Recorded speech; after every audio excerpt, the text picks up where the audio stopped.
Good evening, ladies and gentlemen. The Missouri Valley College Theater faculty welcome you to this production of A Christmas Carol.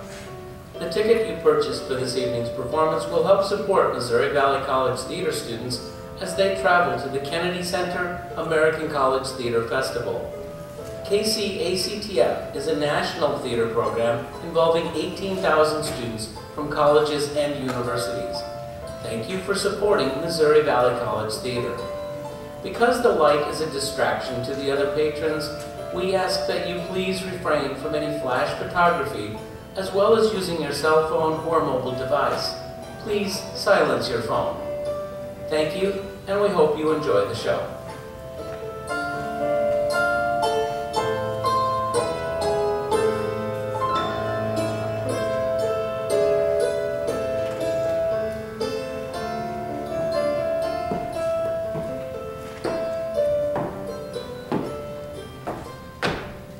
Molly was dead to begin with. There is no doubt that Molly was dead. As dead as a doornail. Now this must be distinctly understood, or nothing wonderful can come from the story I'm going to relate. Scrooge never painted out old Marley's name. There it stood years afterwards above the warehouse door. Scrooge and Marley. The firm was known as Scrooge and Marley. Sometimes people new to the business called Scrooge Scrooge, and sometimes Marley. Scrooge answered to both names. It was all the same to him. Oh, but he was a tight-fisted hand at the grindstone, Scrooge, a squeezing, wrenching, clutching, covetous old sinner. He carried his own low temperature always about with him. No warmth could warm, no wintry weather chill him.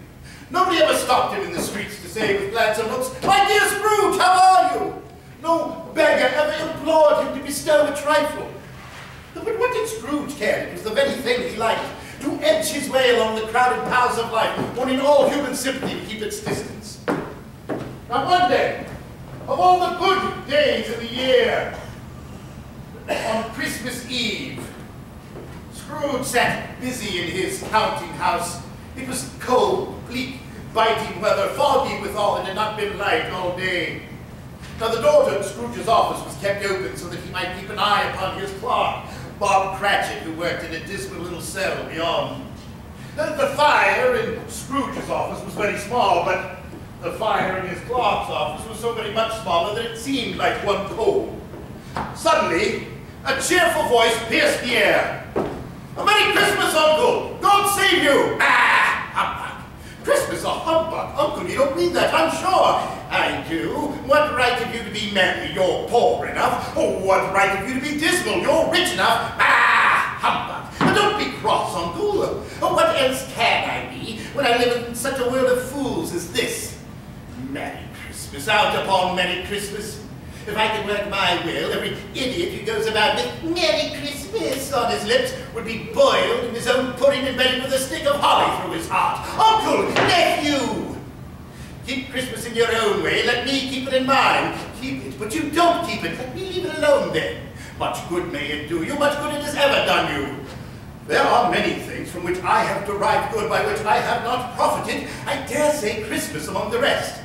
But I am sure with all my heart that I have always thought of Christmas time as a good, kind, thoughtful time. The only time I know of in the long calendar of the year when men and women seem by one consent to open their shut-up hearts freely and see those below them as if they really were fellow passengers to the grave and not another race of creatures bound on other journeys. And therefore, Uncle, though it has never put a scrap of gold or silver in my pocket, I believe that it has done me good and will do me good, and I say God bless it.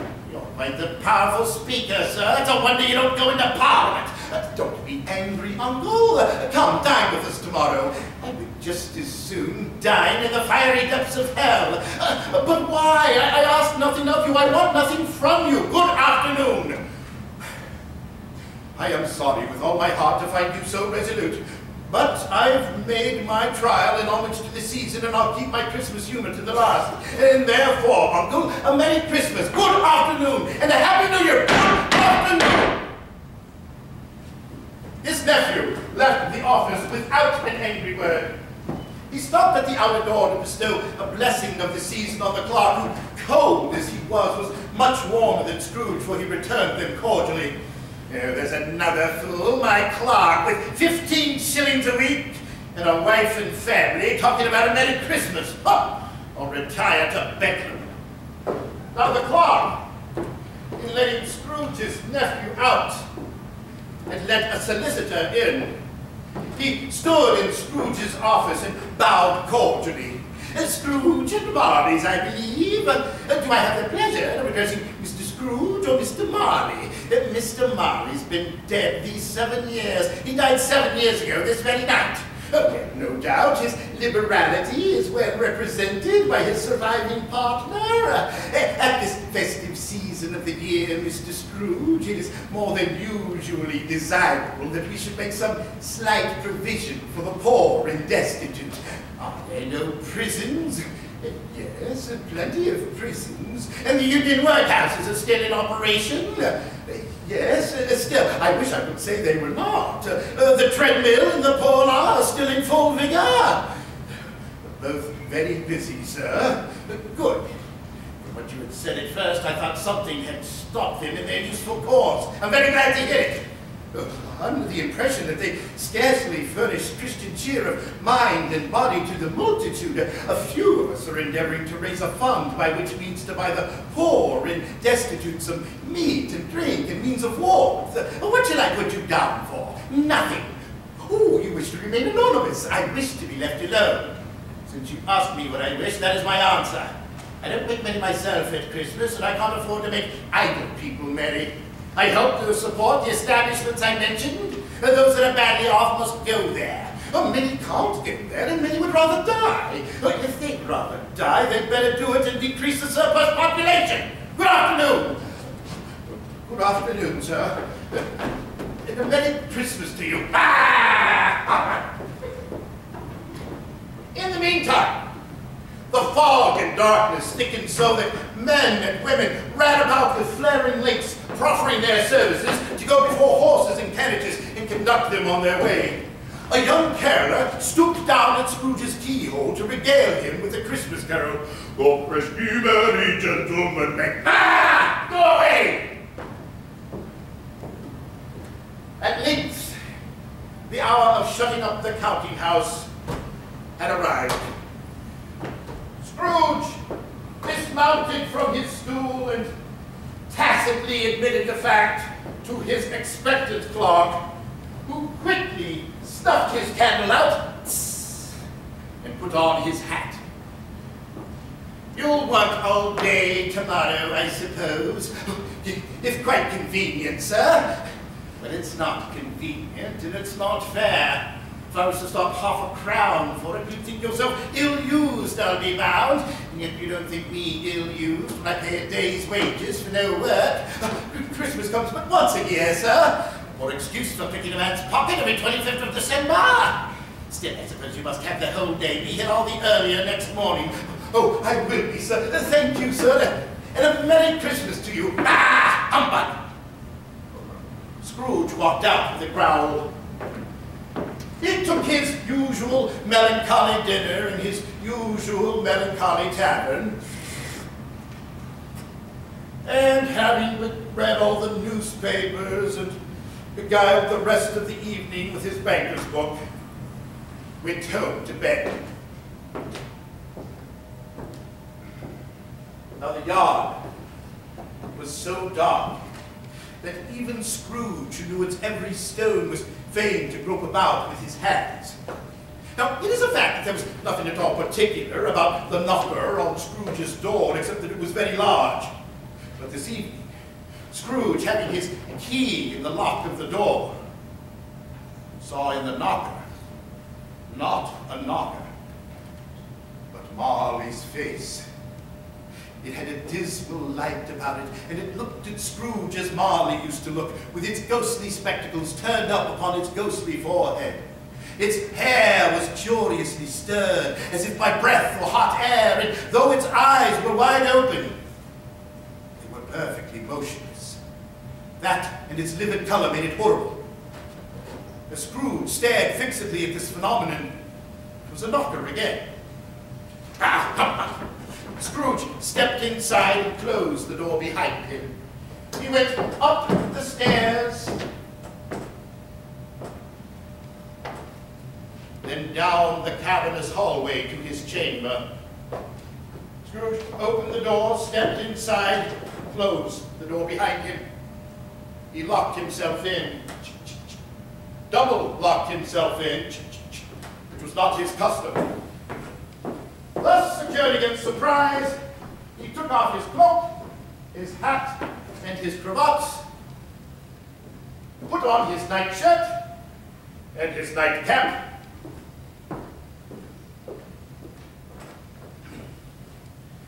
and sat down before the fire to take his brew.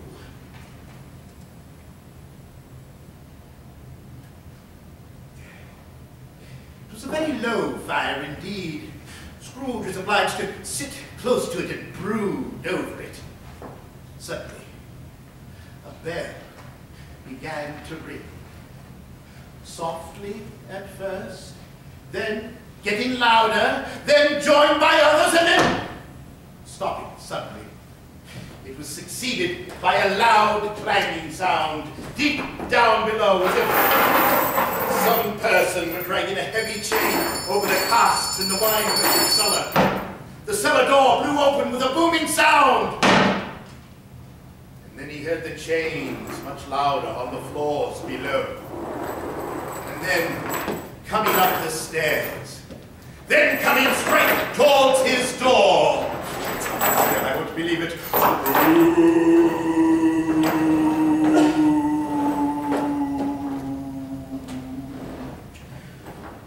What do you want of me? Much! Who are you? In life I was your partner, Jacob Marley. Humbug! You don't believe in me? I don't. You might be an undigested bit of beef, a blot of mustard, a crumb of cheese, a fragment of an underdone potato. There's more of gravy than of grave about you, whatever you are. Oh!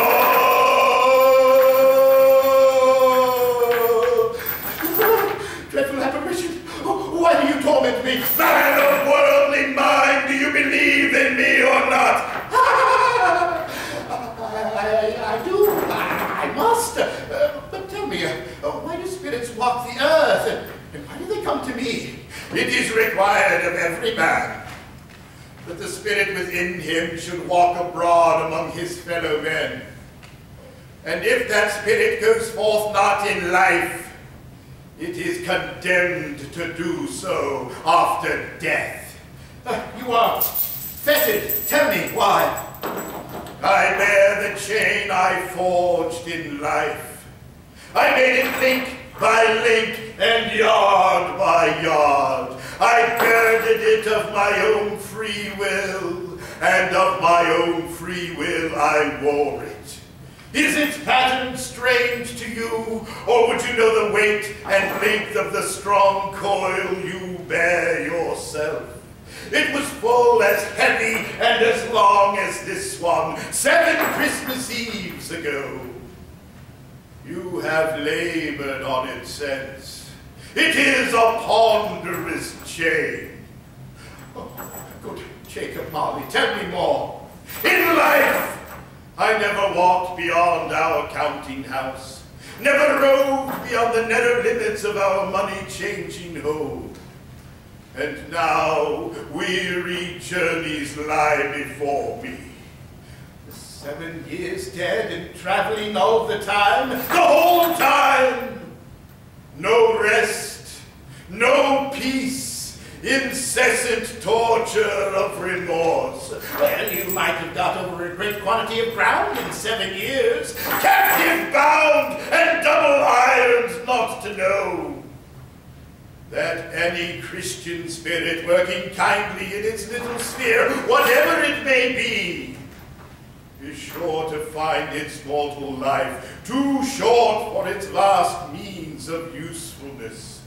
Not to know that no space of regret can make amends for one life's opportunity misused. Yet such was I. Oh, such was I.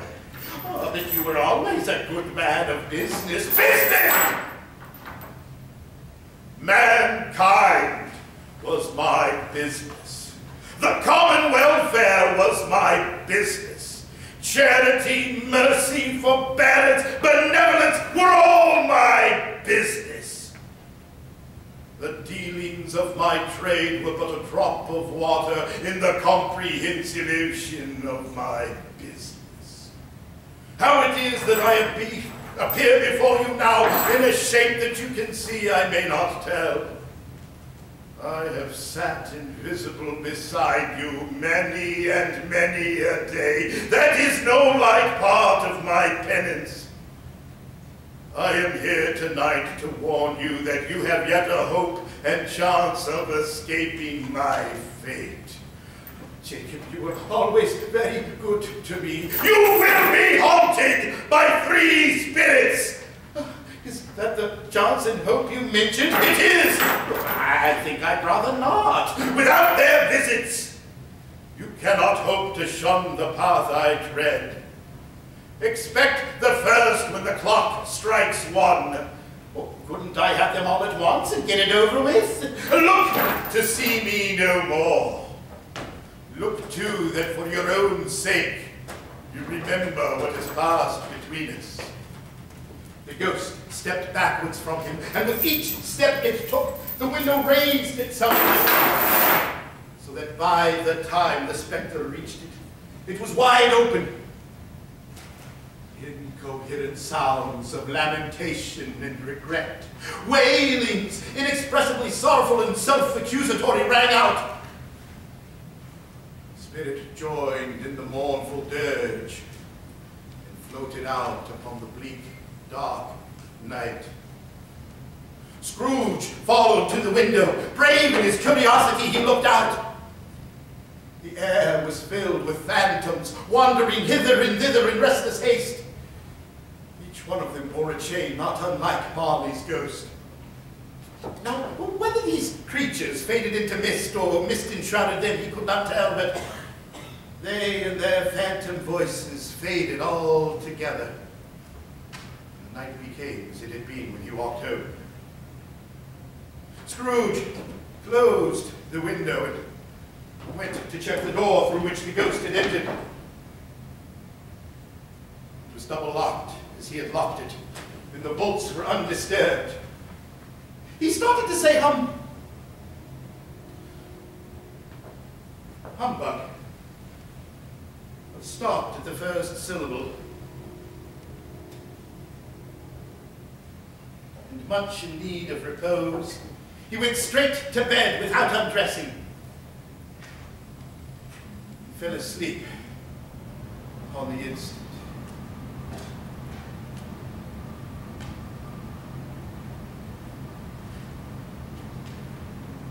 Scrooge awoke. It was so dark that, looking out of bed, he could scarcely distinguish the opaque walls from the transparent windows of his chamber. He was endeavoring to pierce the darkness with his ferret eyes when a neighboring church struck the 4 quarters. So he listened for the hour, from 6 to 7, and 7 to 8, and regularly up to 12. 12. Scrooge sat in his bed and waited restlessly as the minutes passed.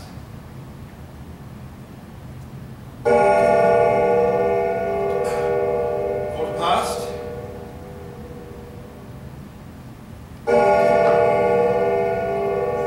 Half past.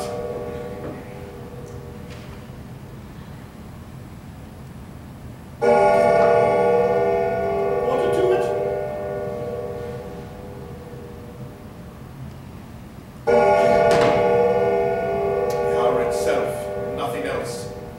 Hour bell sounded with a deep, dull, melancholy 1. Lights flashed up upon the instant, and the curtains to his bed were drawn. Scrooge found himself face to face with the unearthly creature who drew them.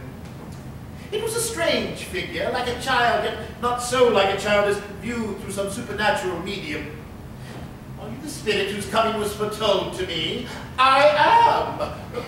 Who and what are you? I am the ghost of Christmas past, long past, no, your past. Am I there in quiet to why you are here. Your welfare. Take heed, rise, and walk with me. Scrooge did as he was told, but seeing that the ghost was headed towards the window, grasped its robe in supplication. I am mortal and liable to fall. There but the touch of my hand upon your heart, and you will be upheld in more than this. As these words were spoken, they passed through the walls and found themselves on the busy thoroughfares of a city. It was made plain enough by the dressing of the shops that it was Christmas time. The ghost stopped before a certain warehouse door. Oh, good heavens! I was bred in this place. I was a boy here. Do you know it? Know it? I was apprenticed here. What? It's old Fezziwig. Oh, bless his heart! It's old Fezziwig alive again. Yoo-hoo, my boys! Ebenezer! Dick! And Dick Wilkins, to be sure. Oh, he was always very attached to me, was Dick. Poor Dick, dear, dear. No more work tonight, lads. Christmas, Ebenezer. Christmas, Dick. Let's have the shutters up before a man can say Jack Robinson. Clear away, my lads. Let's have plenty of room here. Any-hoo, Dick. Cheer up, Ebenezer. Oh, there's Mrs. Fezziwig. Oh, and their darling daughters, and all the young men whose hearts they broke. Oh, and they're all laughing and clapping and oh, there's Fezziwig and the Mrs. dancing. Oh, everybody clapping and laughing and dancing and oh, look at the food. Oh, the minced pies, the pudding and the punch. Oh, everyone's so full of happiness. Wonderful Fezziwig. A small matter to make these silly folks so full of gratitude. Small? Why is it not? He has spent but a few pounds of your mortal money, 3 or 4 perhaps. Is that so much that he deserves this praise? Well, it isn't that, Spirit. It isn't that. He has the power to render us happy or unhappy, but to make our service light or burdensome, a pleasure or a toil. Say that his power lies in words and looks and things so slight and insignificant that, well, it's impossible to count and add them up. Or what then? Well, the happiness he gives us is just as great as if it cost a fortune. What is the matter? Nothing in particular, or something, I think. No, I should just like to be able to say a word or two to my clock just now, that's all. My time grows short. Quick! Now, this was not addressed to Scrooge nor to anyone whom he could see, but it had an immediate effect. For again, Scrooge saw himself. He was older now, a young man in the prime of life. And he was not alone, but sat at the side of a fair young girl in whose eyes there were tears. Oh, it matters little to you, very little. Another idol has displaced me. Oh, what idol has displaced you? The golden one. This is the even-handed dealing of the world. You fear the world too much. I've seen your nobler aspirations fall off one by one until the master passion gains and engrosses you. I am not changed towards you. Our contract is an old one. When it was made, we were both poor and content to be so. You are changed. When it was made, you were another man. I was a boy then. That which promised happiness when we were one in heart is fraught with misery now that we are two. How often and how keenly I have thought of this, I cannot say. It is enough that I have thought of it and can release you. Have I ever sought release? In words? No, never. In what then?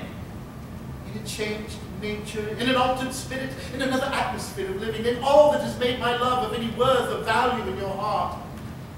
Tell me, if this had never been between us, would you seek me out and try to win me now? No. You think not? I'd gladly think otherwise if I could. I release you with a full heart for the love of him you once were. May you be happy in the life you've chosen. No, Spirit. No. Show me no more.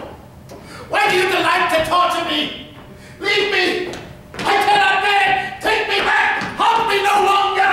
Now, in the struggle, if it can be called a struggle, in which the Spirit, with no visible means of resistance on its own part, was completely undisturbed by any effort of its adversary, Scrooge seized the extinguisher cap and pressed it down upon the spirit's head. Suddenly, he became aware of being in his own room. He gave the cap a parting squeeze and...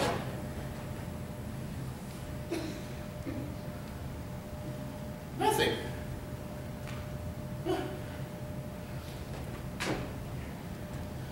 Scrooge had barely time to reel to bed.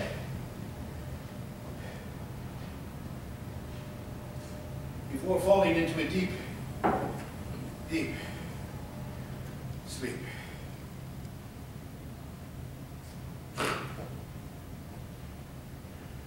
Awaking in the middle of a prodigiously tough snore and looking out of bed to get his bearings, Scrooge had no occasion to be told that the clock was again upon the stroke of 1. Now, being prepared for almost anything, he was not, however, prepared for nothing, and consequently, when the hour bell struck and no shape appeared, he was overcome with a violent fit of trembling. Scrooge sat in his bed, the very core and center of a blaze of ruddy light.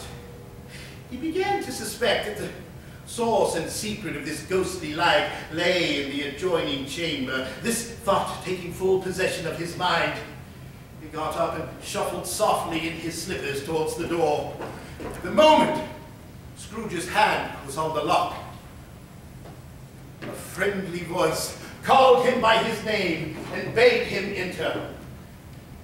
In easy state, upon the couch there sat a jolly spirit, glorious to behold. And he held a glowing torch, not unlike Plenty's horn, and held it up, high up, to shed its light on Scrooge. Come in!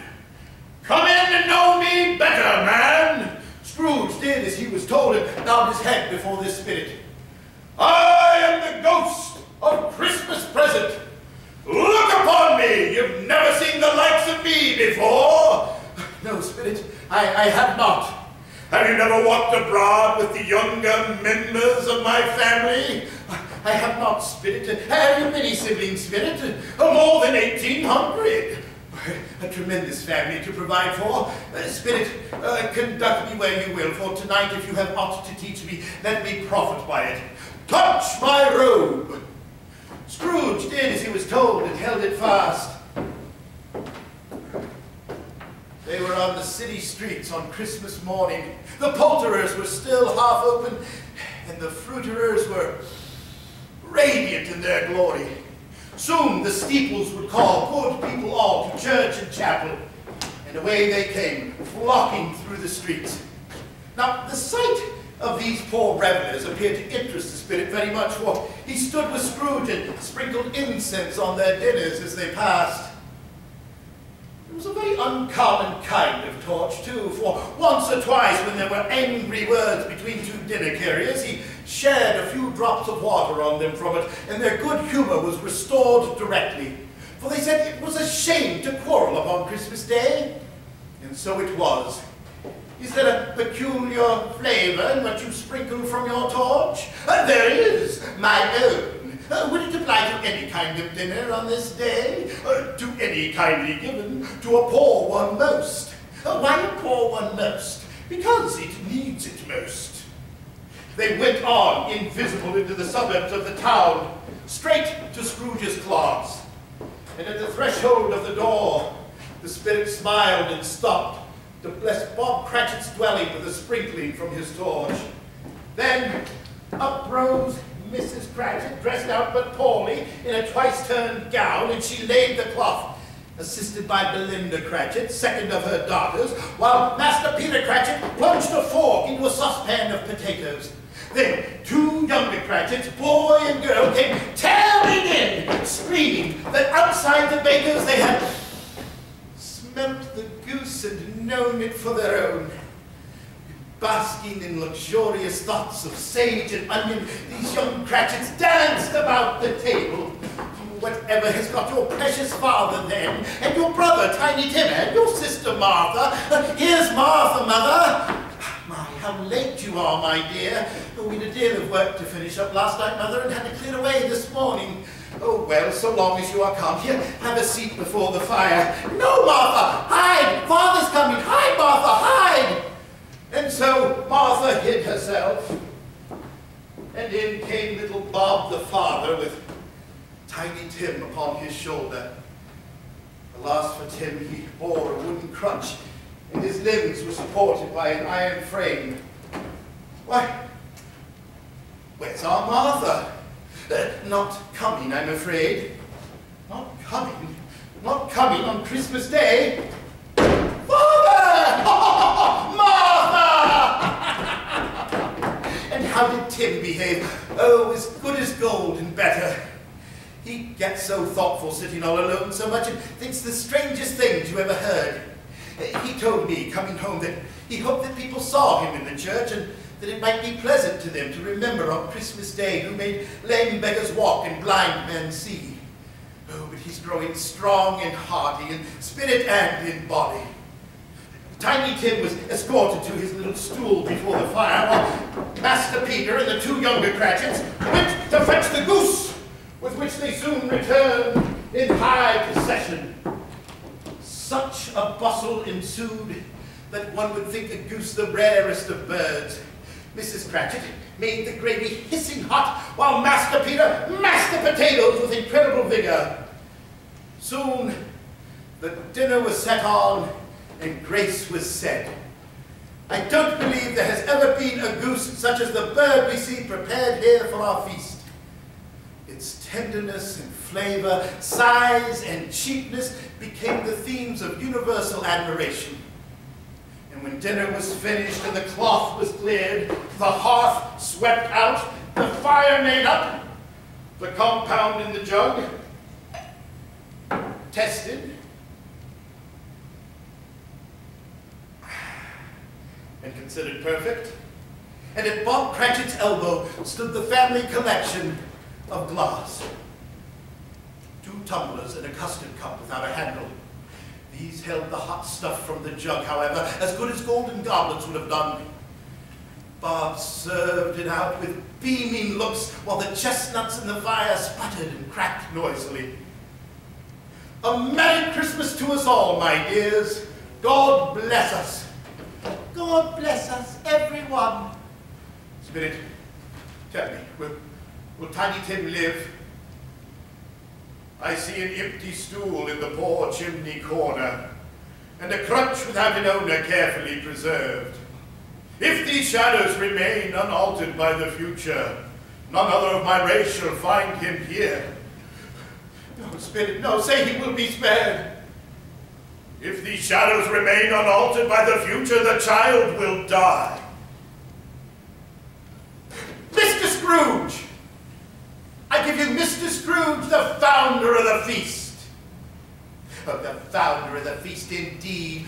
I wish I had him here. I'd give him a piece of my mind to feast on. My dear, the children, Christmas Day. Oh, it should be Christmas Day, I am sure, but one drinks to the health of such a hard, odious, unfeeling man as Mr. Scrooge. Oh, you know he is, Robert. Nobody knows it better than you do. My dear, Christmas Day.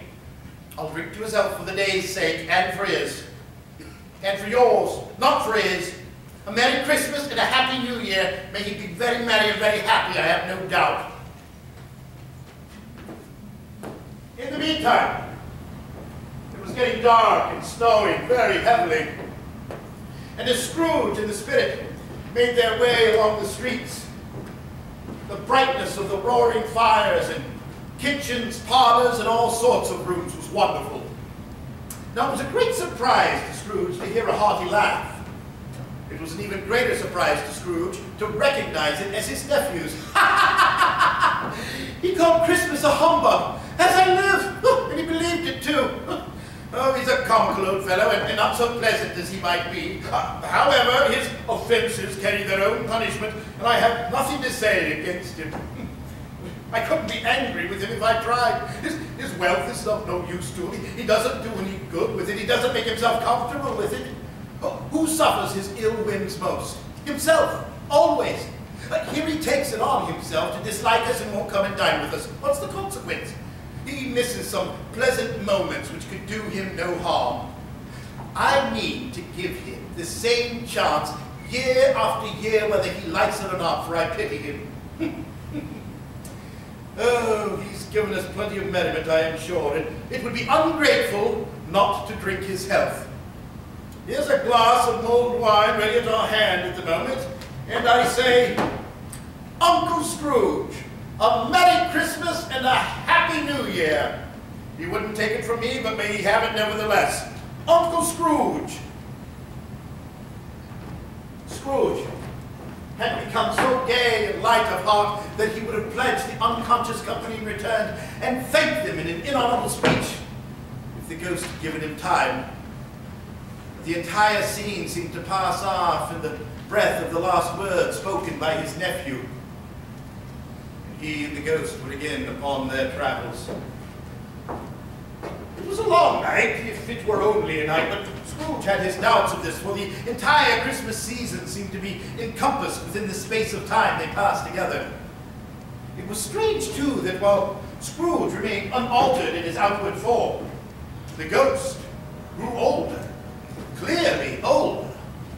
Are spirits' lives so short? My life upon this globe is very brief. It ends tonight. Tonight. The time is drawing near. Forgive me if I'm not justified in what I ask, but I see something strange and not belonging to yourself protruding from your skirts. From the foldings of its robes, it brought 2 children, wretched, abject, frightful. They knelt down and clung to the outer portion of its garment.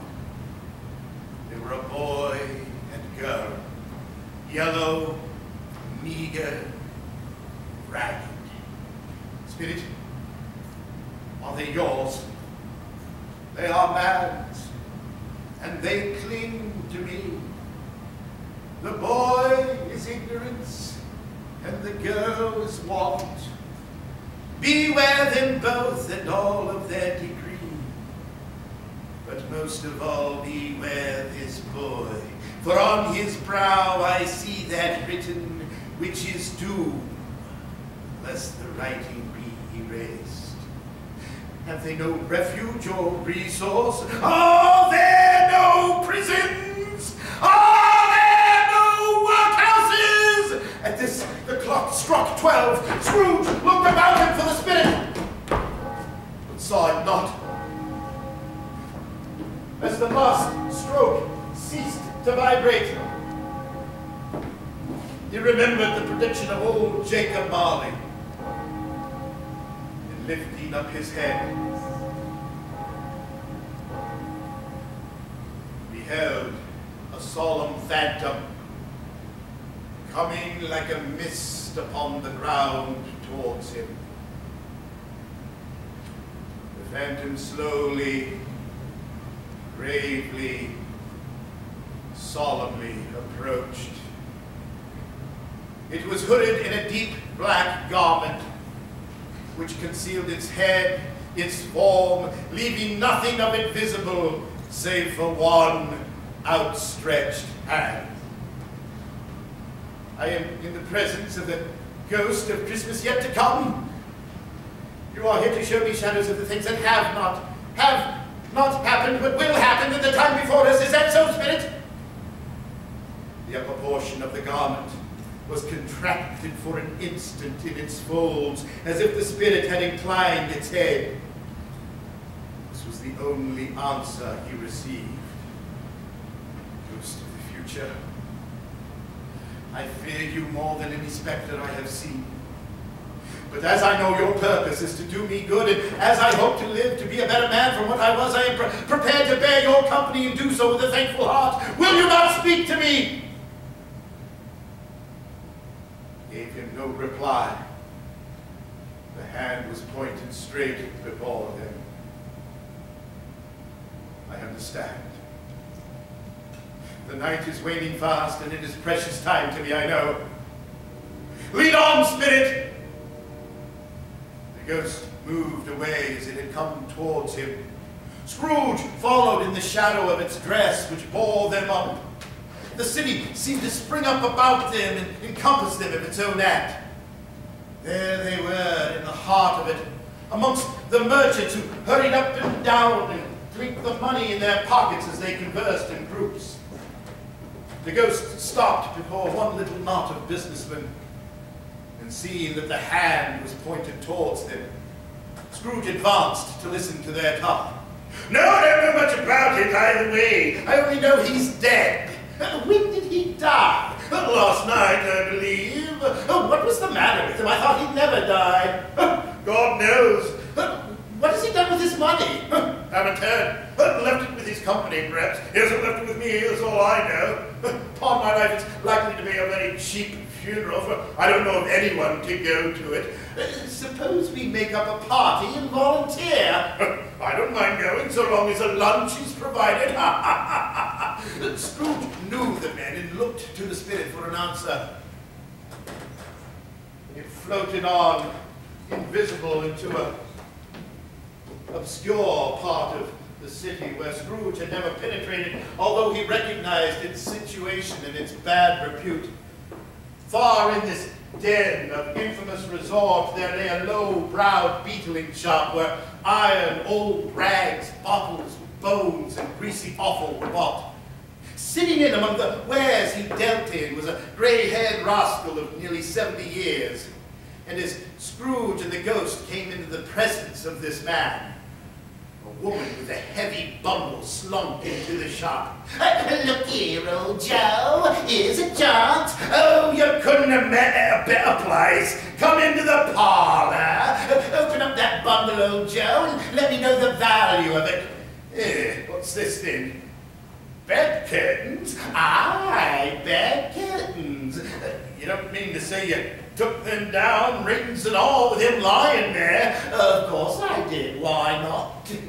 Anyways, his blankets then? Whose else do you think? He isn't likely to take cold without them now, I dare say. I hope he didn't die of anything catching. Oh, don't you worry about that, old Joe. I ain't so fond of the old man's company that I'd loiter about him for such things if he did. You can look at that shirt till your eyes ache. You won't find an old or a threadbare place. It's the best he had, and a fine one, too. They'd have wasted it if it hadn't been for me. What do you call wasting of it? I put it on him to be buried in, to be sure. Someone was fool enough to do it, but I took it off him again. Scrooge, listen to this dialogue in horror. As they sat draped about their spoils in the scant light afforded by the old man's lamp, he viewed them with a detestation and disgust which could hardly have been greater were they demons marketing the corpse itself. Spirit, I see the case of this unhappy man might be my own. My own life tends that way now. My heavens, what is this? He recoiled in terror, for the entire scene had changed, and he had almost touched a bed. A bare, uncurtained bed, upon which there lay a something covered up, which, although it was quite silent, announced itself in awful language. A pale light in the outer air fell straight upon the bed, and on it, plundered and bereft, unwatched, unwept, uncared for, lay the body of this man. Spirit, this is a fearful place. In leaving it, I shall not leave its lesson. Let us go. The ghost pointed an unmoved finger towards the head. I understand. Spirit, I understand it, and I would do it if I could, Spirit, but I have not the power. I have not the power!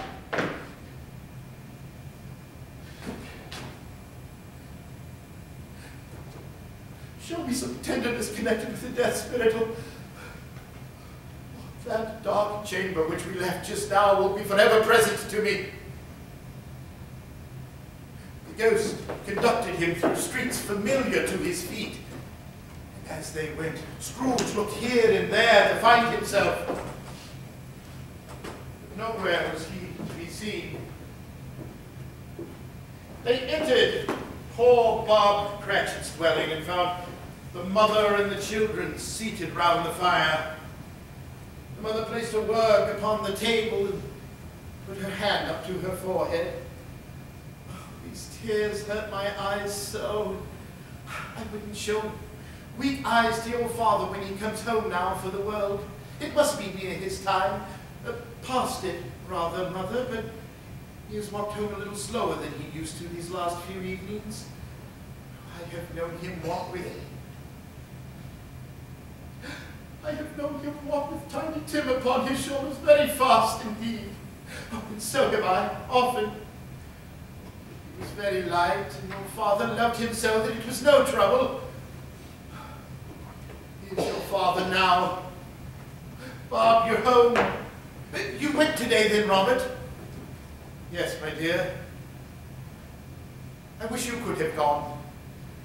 It would have done you good to see how green a place it is. You'll see it often.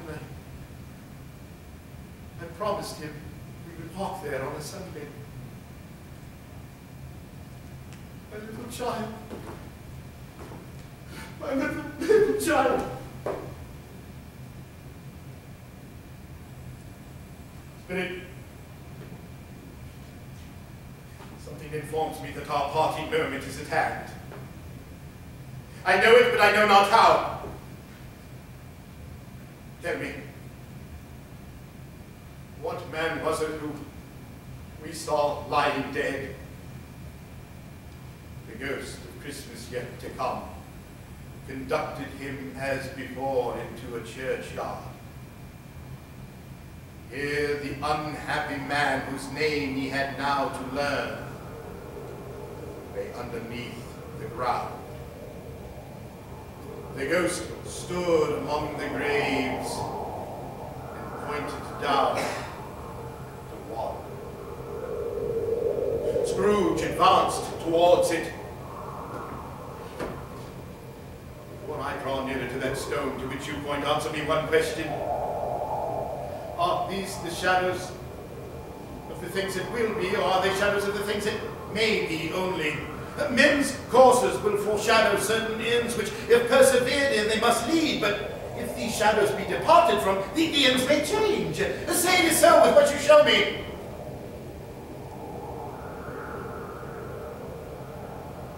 Scrooge advanced towards the grave, trembling as he went, and following the finger, read upon the stone of the neglected grave his own name, Ebenezer Scrooge. Am I that man who lay upon the bed? No, Spirit, no. I am not the man I was. I will not be the man I must have been before this intercourse. Oh, why show me this if I am past all hope? Good Spirit, your nature intercedes for me and pities me. Assure me I may change these shadows you have shown me by an altered life.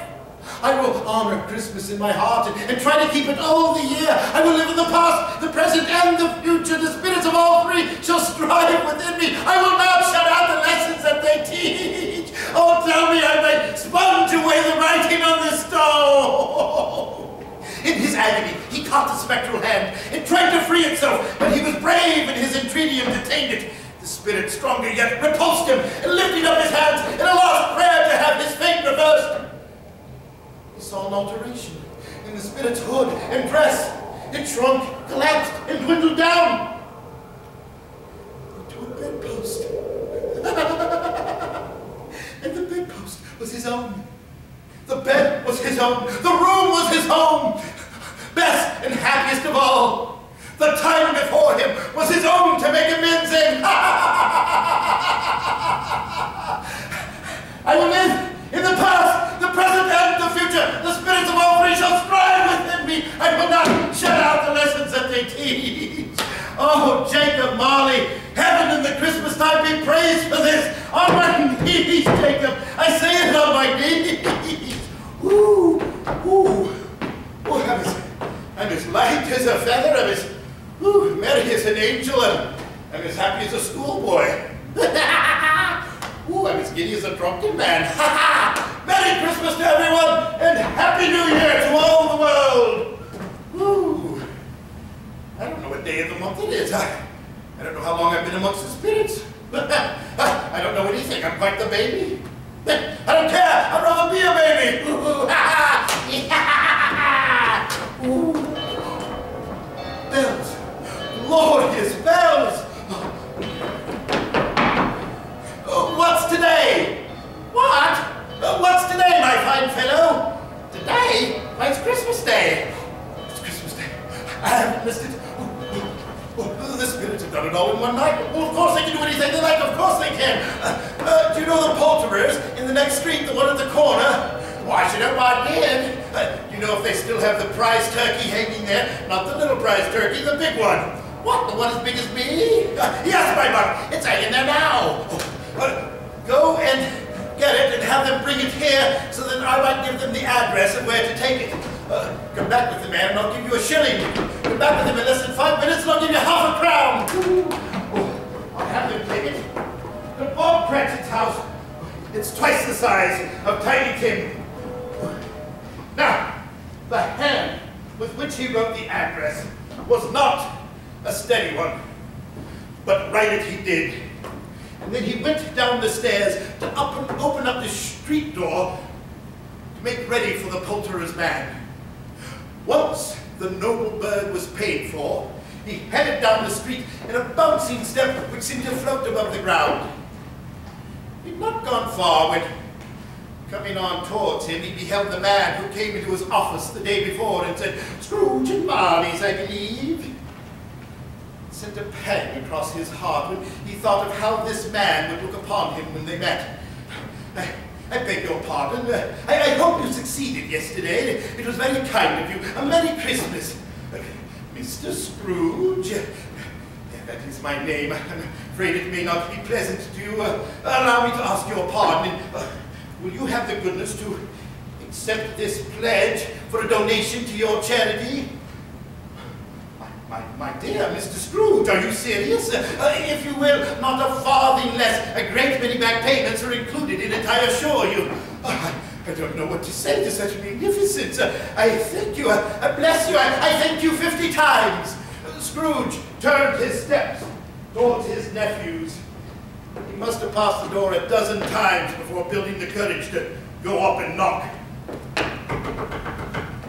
Fred! It is I, your Uncle Scrooge! Will you let me in, Fred? Let him in. It's a wonder he didn't shake his arm off. He was at home in less than 5 minutes. Wonderful party, wonderful games, wonderful friends, wonderful unanimity, wonderful happiness. Oh, but he was early at the office the next morning. Oh, he was early there. If only he could catch Bob Cratchit coming in late. That was the very thing he had his heart set upon.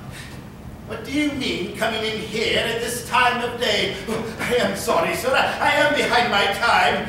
Yes, you are. I think you are.